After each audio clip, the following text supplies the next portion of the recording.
Tapi saudara yang kasih Tuhan, gereja yang sudah kehilangan Injil, gereja-gereja di Eropa yang sudah jadi liberal, gereja-gereja di Amerika yang sudah jadi liberal, yang mereka tidak lagi percaya bahwa Yesus adalah Tuhan bahkan. Bayangkan orang Kristen tapi tidak percaya Yesus adalah Tuhan. Mereka tidak lagi percaya Yesus lahir dari perawan. Mereka tidak percaya mukjizat-mukjizat Yesus. Apa yang mereka percaya? Injil apa yang mereka punya? Mereka tidak punya Injil. Oleh karena itu mereka sering akhirnya programnya adalah Injil sosial. Bukan lagi menyelamatkan orang, mengajar tentang Yesus mati bagimu, sekali percayalah, bertobatlah kepada Yesus. Tapi mereka mencurahkan uang yang begitu banyak.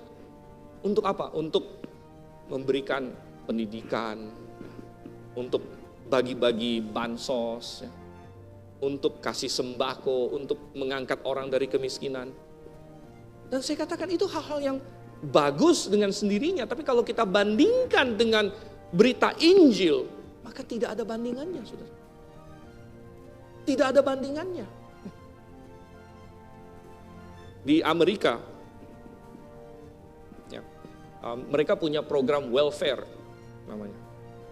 Welfare. Jadi orang yang kesusahan itu ditolong oleh pemerintah. Ditolong oleh pemerintah. Bahkan kalau misalnya seorang perempuan hamil, nggak punya suami, lahir anak, single mother katanya, bisa klaim ke pemerintah. Wow, pemerintah bilang, kasihan ya, kamu seorang wanita sendirian punya anak, nggak punya suami, dikasih uang. Akhirnya yang terjadi apa? Yang kebalikan. Jadi akhirnya supaya dapat uang, banyak-banyak punya anak di luar nikah gitu. Supaya klaim terus gitu kan. Anaknya banyak luar nikah, ya udah klaim. Malah nggak usah nikah, kalau nikah nggak bisa klaim lagi katanya. Orang yang tidak punya kerjaan boleh klaim. Saya dapat dong santunan.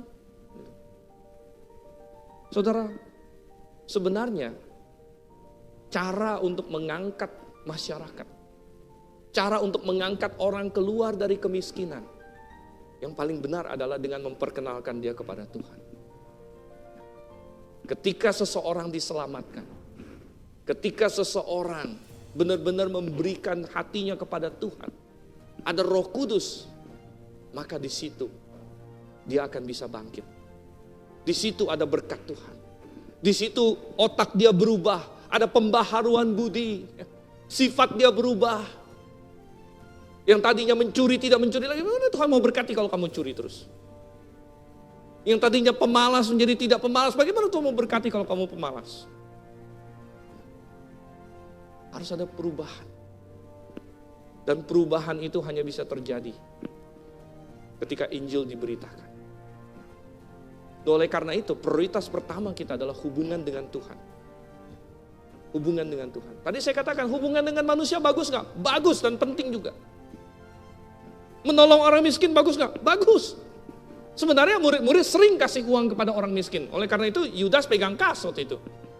Dan waktu Tuhan Yesus sudah bilang, Yudas sudah lakukanlah apa yang kamu mau lakukan nanti belakangan. Lalu Yudas pergi. Dan murid-murid yang lain kira Tuhan kasih instruksi Yudas untuk kasih sedekah sama orang miskin. Karena rupanya itu sering mereka lakukan. Itu sering mereka lakukan, jadi gak ada yang salah dengan itu sebenarnya. Tetapi, kenapa mereka menyerang perempuan ini? Ketika perempuan ini melakukan sesuatu untuk Tuhan. Dari hati dia. Dia berkorban untuk Tuhan. Oh, tidak perlu, sudah gak sentuh. Dan oleh karena itu kita melihat tindakan yang luar biasa ini.